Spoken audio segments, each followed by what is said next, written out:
другари и другарки. Днес ще направим продължението на ТКЗС, МТС, ДЗС и АПК.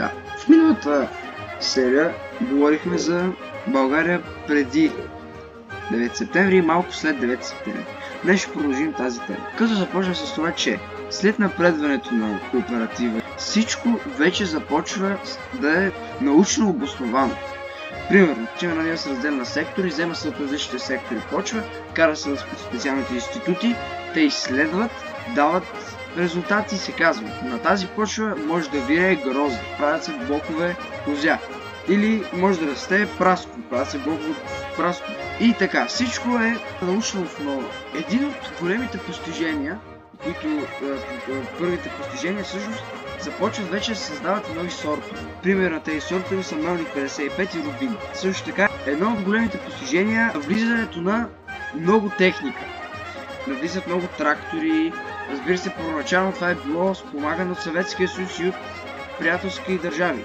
Най-вече от Съветския съюз. Каране на трактори, на машини, на техника, на учени даже в първите години, тъй като е било много трудно да се възстанови разрушената държава. И в последствие ние даже започваме да произвеждаме такива машини. Наша марка трактора Булгар. Той има много вид трактори в България, но в България като цяло български трактори. Не като всички, но като главна марка. Тъй като има верижни, неверижни, там си има... Ако има интерес, пишете в коментарите, ще направим видео специално за тракторите и за техниката. Тъй като нашата организация разполага с много ценни книжа, свързани с тези неща, както и с други, които ще разкажем в бъдеще. Ако има интерес, разбира се. Но нека продължим.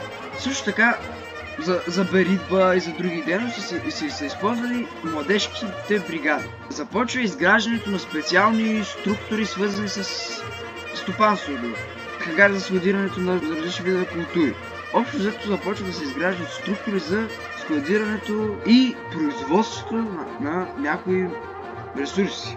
Тъй като социализма е планова икономика. Всичко трябва да е планирано. Колко ще се произведе, колко вода е нужда, колко препарати е нужда, колко... Всичко се изчислява. Всичко е изчислено. Колко ще струва водата, колко ще струват северата, колко... Всичко е изчислено, колко разход, колко приход ще има. Всичко е изчислено. Толкова се развиваме, че в един период от нашето развитие в селското стопанство ние започваме даже да изнасяме. Това беше втора част от ТКЗС, МТС и ДЗС. Днес наблегнахме на повече на иновациите, но в бъдеще може да обясним и вече свързването на тези три кооперации в АПК. Но това ще го обясним в някои други видео. Благодаря за вниманието, изгледайте материал за нашата организация в края на видеото и приятна вечер!